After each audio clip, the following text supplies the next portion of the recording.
The Jim Ragsdale story claims to offer the only first-hand testimony of the alleged UFO crash near Roswell, New Mexico, back in 1947, has been carefully analyzed using two methods. These findings suggest that the Jim Ragsdale story is most definitely credible. So what's really beyond our world? That's the question we're left to ponder.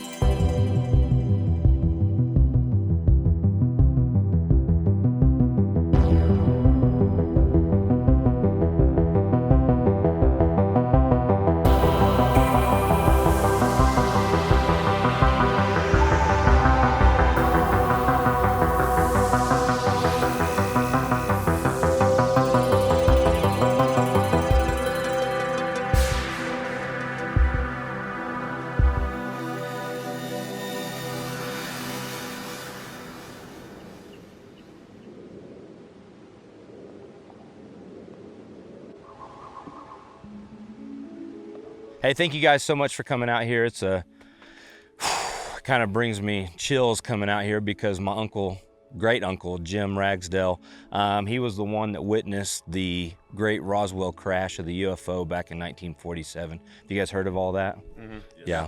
Yeah. You can look it up online, right? You can Google it, look it up. You'll see Jim. Actually, factual. Yeah. Actual factual. Actual factual. James is his real name, but we called him Jim, Little Jimmy. He would tell great stories that passed down even on his deathbed about how this whole crash went. Okay. So this was real. Jim talked about how the UFO, whenever it came down, it had crashed and landed in kind of a awkward angle. And we kind of see some remnants of some different, like that ditch over there. Are those bones? That's what I'm thinking. Those might be a little too big. We may be on like a burial ground of aliens. We could be. Yeah, let's get a closer look at that. What in the world? You getting a reading or anything, Tyler, on this? That's a femur bone. Hey, Tyler, They're definitely going up. I'm getting to 1.7.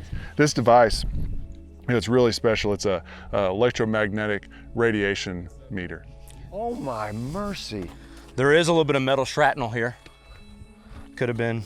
1.7 electrometers here. How do you So that, just Nate? so the camera understands, this has not been set up. Like we literally just came out here. No. And this is here. Like this is shocking. This is a shocking discovery of what we're seeing. I mean, I'm shook right now. Most think this is like a vertebrae, and these might be alien teeth. If you hold it like this. Stephen, how does this make you feel knowing that this is the actual site that Uncle Jim was at? It almost, you know, my experience with extraterrestrials is I've felt things that I really can't describe. The sensations, the feelings, and it's just left me with this deep pain.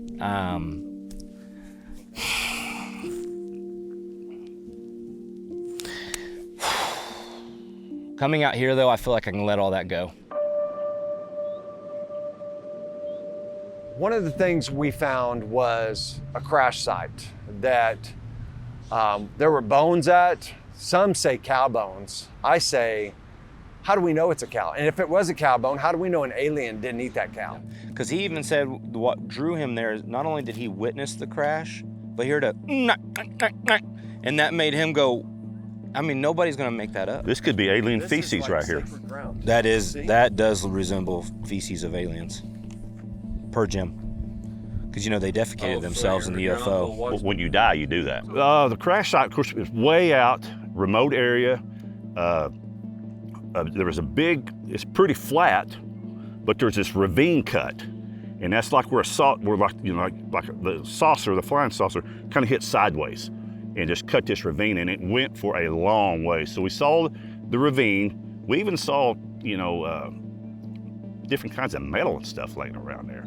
So that was kind of neat to see the actual place that started it all. You know, being out here, Jim feels like my uncle. Like I feel like I'm part of the family as well. You know, just being out here, I found some artifacts that I feel like were, related to the event. You know, we saw the bones. Explain that. Try to explain that. Go ahead. Another thing, I saw this. It's a motherboard. Look, from 1947. Try to explain that. There's no computers in 1947. I can understand why This is where people would see aliens. Live out here long enough, you see a little bit of everything. Maybe you don't see anything, but there it is anyway.